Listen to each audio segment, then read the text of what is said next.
سیدنا عمر بن خطاب رضی اللہ عنہ سے مروی ہے کہ رسول اللہ صلی اللہ علیہ وآلہ وسلم نے فرمایا، جو آدمی اس حال میں مرا کہ وہ اللہ تعالیٰ اور آخرت کے دن پر ایمان رکھتا ہو تو اسے کہا جائے گا تو جنت کے 8 دروازوں میں جس دروازے سے چاہتا ہے داخل ہو جا۔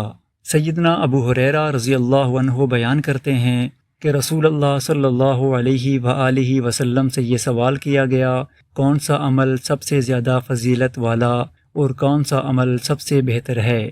آپ صلی اللہ علیہ وآلہ وسلم نے فرمایا، اللہ تعالیٰ اور اس کے رسول پر ایمان لانا۔ اس نے کہا، ہے اللہ کے رسول صلی اللہ علیہ وآلہ وسلم، اس کے بعد کون سا؟ آپ صلی اللہ علیہ وآلہ وسلم نے فرمایا، اللہ کے راستے میں جہاد، جو کہ افضل اور اشرف عمل ہے۔ اس نے کہا، پھر کون سا؟ ہے اللہ کے رسول صلی اللہ علیہ وآلہ وسلم۔ آپ صلی اللہ علیہ وآلہ وسلم نے فرمایا، حج مبرور۔ سیدنا معاذ بن جبل رضی اللہ عنہ سے مروی ہے کہ غزوہ تبوک سے قبل رسول اللہ صلی اللہ علیہ وآلہ وسلم نے لوگوں کو لے کر نکلے۔ جب صبح ہوئی تو نماز فجر پڑھائی اور لوگ پھر سوار ہوئے اور چل پڑے۔ جب سورج طلوع ہوا تو رات کو چلتے رہنے کی وجہ سے لوگ اونگنے لگ گئے، جبکہ سیدنا معاذ رضی اللہ عنہ رسول اللہ صلی اللہ علیہ وآلہ وسلم کے ساتھ ہی رہے اور آپ صلی اللہ علیہ وآلہ وسلم کے پیچھے پیچھے چلتے رہے، جبکہ لوگ سواریوں کو چرانے کے لیے ان کو لے کر بڑے راستوں کی طرف الگ الگ ہو گئے۔ بہرحال ادھر سیدنا معاذ رضی اللہ عنہ رسول اللہ صلی اللہ علیہ وآلہ وسلم کے پیچھے چل رہے تھے۔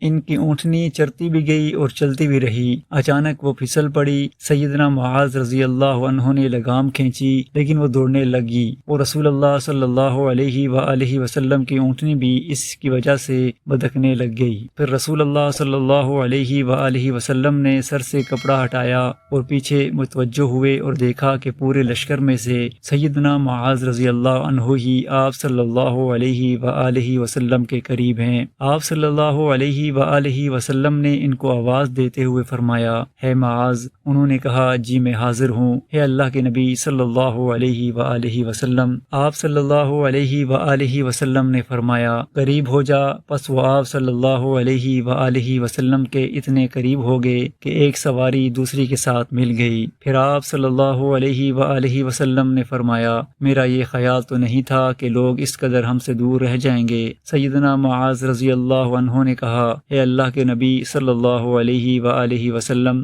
لوگوں کو اونگ آنے لگ گئی اور ان کی سواریاں چرنے کے لیے دور دور تک بکھر گئی۔ رسول اللہ صلی اللہ علیہ وآلہ وسلم نے فرمایا، میں بھی اونگ رہا ہوں۔ بہرحال جب سیدنا معاذ رضی اللہ عنہ نے دیکھا کہ رسول اللہ صلی اللہ علیہ وآلہ وسلم ان کے ساتھ خوش ہیں اور ان کے ساتھ خلوت میں ہیں تو انہوں نے کہا، اے اللہ کے رسول صلی اللہ علیہ وآلہ وسلم، آپ مجھے ایک ایسی بات پوچھ لینے کی اجازت دیں جس نے مجھے بیمار اور پریشان کر رکھا ہے۔ اللہ کے نبی صلی اللہ علیہ وآلہ وسلم نے فرمایا، جو چاہتے ہو سوال کر لو۔ انہوں نے کہا، ہے اللہ کے نبی صلی اللہ علیہ وآلہ وسلم، آپ مجھے ایسا عمل بتا دیں کہ جو مجھے جنت میں داخل کر دے، میں آپ سے اس کے علاوہ کسی اور چیز کے بارے میں سوال نہیں کرتا۔ آپ صلی اللہ علیہ وآلہ وسلم نے فرمایا، واہ واہ واہ، تم نے بڑے عمل کے بارے میں سوال کر دیا ہے، تم نے تو بڑے عمل کے بارے میں سوال کر دیا ہے۔ آپ صلی اللہ علیہ وآلہ وسلم نے 3 دفعہ یہ جملہ دہرایا اور پھر فرمایا، لیکن یہ عمل اس آدمی کے لیے آسان ہے جس کے ساتھ اللہ تعالیٰ بھلائی کا